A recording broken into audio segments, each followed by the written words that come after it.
Hello students, welcome back. हम अपने previous video में पाठ फर्श पर पढ़ चुके हैं। ये एक कविता थी निर्मला गर्ग जी द्वारा लिखित। तो ये कविता जो है टॉपिक था इसका फर्श पे, अर्थात इस फर्श पे डेली क्या क्या होता है इस कविता के माध्यम से हमको बताया गया, समझाया गया और किस तरीके से एक पूरे लिखे हुए कागज को फिर से मिटाया जाता है और फिर कोरा कर दिया जाता है कि उसमें फिर से नई कविता लिखी जाएगी। अर्थात जो हमारा लास्ट पैरा था कि वहां पर एक काम करने वाली बाई आती है और वो पूरे दिन की गंदगी को साफ करके 24 घंटे की गंदगी को साफ करके उस फर्श को फिर से साफ कर जाती है, जैसे कि एक कोरा कागज हमारे सामने रख गई कि इसमें फिर से एक नई कविता लिखी जाए। तो इस तरीके से इस कविता से हमने जाना कि फर्श पर पर डे क्या क्या चीजें घटित होती हैं, हमने देखा जाना।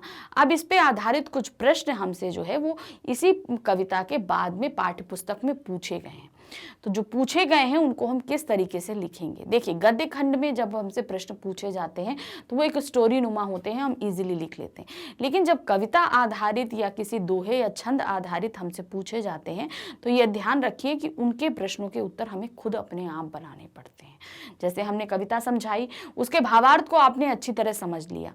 अब समझने के बाद आपको क्या करना होगा, जब हमने उसको पूरा अच्छी तरह के हिंदी में समझा दिया, वो कविता में थी, हमने आपको हिंदी में समझाया, उसके भावार्थों को समझाया, कैसे लिखेंगे हमने ये चीज़ बताई।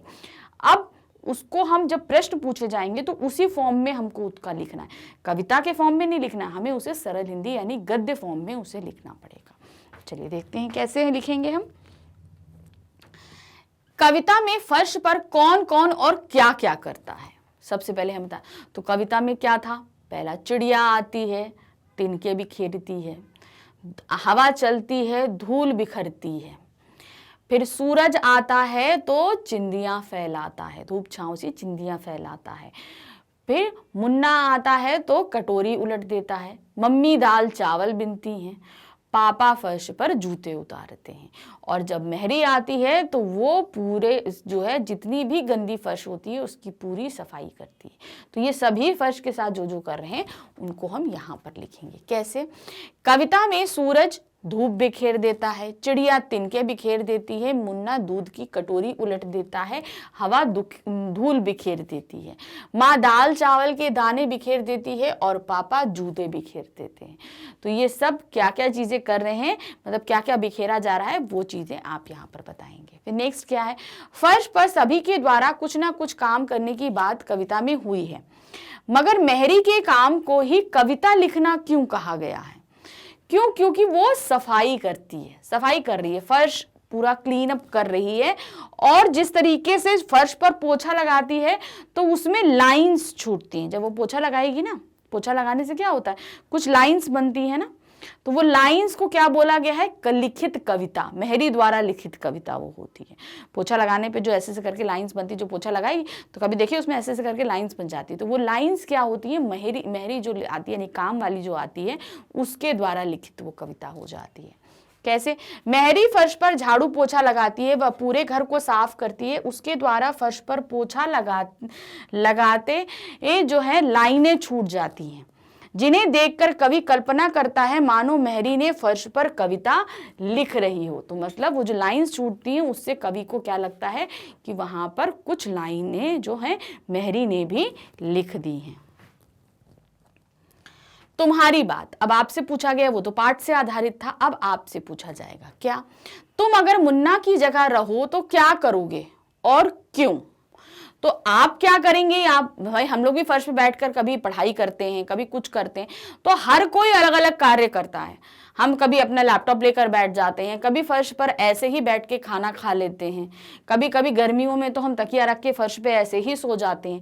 तो हर लोग हर तरह की अलग अलग कार्य करते हैं, तो कोई भी कुछ भी लिख सकता है, तो उसे बस आपको सुंदर तरीके से लिखना है। हम आपको यहाँ पे लिखने का तरीका बता रहे हैं कि आप कैसे लिखोगे, लेकिन याद रखिएगा उसको पूरे लयबद्ध तरीके से और शुद्ध हिंदी में लिखने की कोशिश कीजिएगा। क्या लिखा है, कविता में मुन्ना एक छोटा सा बच्चा है, वह बाल सुलभ शरारतें करता है, हम भी अगर उसकी जगह होंगे तो हम भी वैसा ही व्यवहार करेंगे। अब हम छोटे बच्चे होंगे, अब उन्होंने क्या बोला, हमसे छोटे बच्चे हो जाने के लिए, तो हम क्या करेंगे, हम उसने दूध की कटोरी, तो हम दाल चावल भी बिखेर सकते हैं, दाल चावल बिखेर सकते हैं, खिलौने बिखेर सकते हैं अपने, पेंसिल लेकर फर्श पर लिख सकते हैं। बहुत सी ऐसी जो चीजें हैं जो हम कर सकते हैं, उनको आप मेंशन करिए। फिर क्या है नेक्स्ट, मम्मी और मेहरी के काम में तुम्हें जो कुछ समानता और असमानता नजर आई उसे अपने ढंग से बताओ। तो क्या है यहाँ पर समानता क्या है, मेहरी फर्श साफ कर रही है और मम्मी दाल चावल साफ कर रही है, तो दोनों में समानता ये है, ठीक है। असमानता क्या है कि वो लोग जो है एक खाना बनाने का काम कर रही हैं, एक गंदगी की सफाई कर रही हैं और एक खाने की चीजों को सफाई कर रही हैं, तो ये दोनों में असमानता भी है। मम्मी चावल साफ कर रही है मगर उसे चावल तो साफ हो रहे हैं लेकिन उससे फर्श भी गंदा हो रहा है।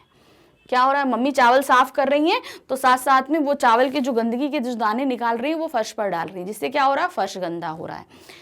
मेहरी फर्श को साफ करके उस गंदगी को भी साफ कर रही है, जो दोनों ही अपने अपने तरीके से सफाई कर रहे हैं। तो इसको इस तरीके से भी आप मेंशन कर सकते हैं कि मम्मी दाल चावल साफ कर रही हैं, तो वो दाल चावल की सफाई हो रही है और मेहरी फर्श की सफाई कर रही है, तो दोनों में सफाई करने की समानता हो रही है। लेकिन असमानता क्या है कि मम्मी दाल चावल साफ करते हुए जो है फर्श को गंदा कर रही हैं, जबकि मेहरी जो है वो उनकी द्वारा फैलाई गई गंदगी को भी समेट के अच्छे से साफ कर रही है। मेहरी द्वारा कोई गंदगी भी नहीं फैलाई जा रही। तो ये असमानता और समानताएं रहेंगी, इसको इस तरीके से मेंशन करेंगे। नेक्स्ट क्या है, तुम कविता के में सभी को कुछ ना कुछ करते पाते हो, उनमें से तुम्हें किसका काम सबसे ज्यादा पसंद आता है। तो अब क्या है, घर में हर किसी, आपको भी इसमें से किसी एक का काम पसंद आ सकता है, लेकिन यहाँ पर जो सबसे बढ़िया काम लगा वो तो मेहरी का काम, पूरी फर्श को साफ कर देने का काम। तो क्या था यहाँ, कविता में सभी कुछ ना कुछ कार्य कर रहे हैं मगर उनके कार्यों से घर फैल रहा है। मतलब जो भी है, धूल भी है तो क्या हो रहा है, गंदगी बिखेर रही है, बच्चा खाना बिखेर रहा है, चिड़िया तिनके बिखेर रही है, मम्मी दाल चावल बिन रही है, गंदगी बिखेर रही है, पापा जूतों के द्वारा गंदगी बिखेर रहे हैं। तो यहाँ पर सभी जो हैं वो कुछ ना कुछ बिखेरने का काम कर रहे हैं, मतलब सब जगह गंदगी ही हो रही है। लेकिन सिर्फ एक व्यक्ति जो काम कर रहा है उससे गंदगी नहीं हो रही, उससे सफाई हो रही है, वो मेहरी द्वारा किए गए कार्य से हो रही है। तो यहाँ क्या दिया है, लेकिन मेहरी उन सभी की गंदगी को साफ करके घर को साफ कर रही है, इसलिए मेहरी का काम सबसे ज्यादा पसंद है, क्योंकि वो सभी चारों तरफ भाई कुछ भी फैला है तो उसे समेट रही है, जिसने भी गंदगी फैलाई है उसे भी साफ करके रख रही है। तुम अपने घर को साफ रखने के लिए क्या क्या करते हो, उन कामों की सूची बनाओ और उसके सामने यह भी लिखो कि तुम वह काम कब कब करते हो। तो पहला क्वेश्चन देखिए, ध्यान से दीजिए, तुम अपने घर को साफ रखने के लिए क्या क्या करते हो, पहले तो क्या क्या करना है और फिर उनके सामने यह भी लिखो कि ये काम कब कब किए जाते हैं। अब जैसे सुबह के समय हम उठते हैं तो क्या होता है, हमारा बिस्तर जो है वो बिखरा रहता है, तो आप ये बोल सकते हो कि हम ओढ़े गए चादर को तह करके रखते हैं, तो ये काम कब का होता है, सुबह का होता है। फिर दूसरा कार्य कैसा होगा, अपनी कॉपी किताबों को समेटता हूँ या समेटती हैं, कुछ भी आप लिखेंगे तो वो किस समय रहता है, अपना बैग आप सुबह जब नहा के आएंगे स्कूल जाने से पहले बैग सेटअप करते हैं, आप वो तब करेंगे या रात में करके रखते हैं, जिस समय भी आप करते हैं उस तरीके से करेंगे।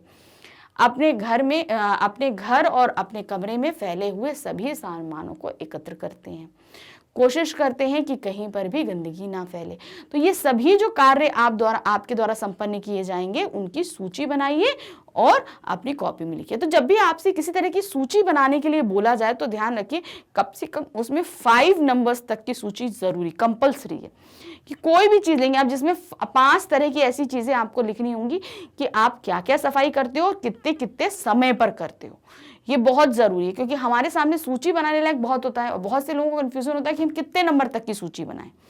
तो सिंपल ये जान लीजिए कि 5 नंबर तक की तो सूची हमें बनानी ही बनानी, उससे आगे बन जाती है तो बहुत ही अच्छा, मगर देखिए मिनिमम 5 बनानी है, मैक्सिमम 8 बना के चलिए, 8 से आगे नहीं बढ़िए और 5 से कम नहीं जाइए। तो क्या होगा, ये 5 to 8 जो काम है इनकी सूची आपको बनानी है, याद रखिएगा। इन्हीं के बेसिस पे ये मार्क्स डिसाइडेड रहते हैं जो हमें क्वेश्चन में दिए रहते हैं, ये हमारी सूची का सही नंबर होता है। तो इस तरीके से इस पाठ के सभी प्रश्न उत्तर हमने आपको समझाए, कविता समझाई, प्रश्न उत्तर समझाए। तो इसमें बहुत सी ऐसी चीजें हैं जो आपसे करने के लिए पूछी गई हैं। तो मगर ध्यान रखिए, जो भी काम आप अपनी तरफ से लिखेंगे पूरी समझ बूझ के साथ लिखेंगे। कोशिश ये करिए कि काल्पनिक नहीं लिखिए, आपका जो वास्तविक जीवन है उससे संबंधित लिखिए। तो ये पाठ हमारे यहाँ पर खत्म किया। Thank you, bye bye.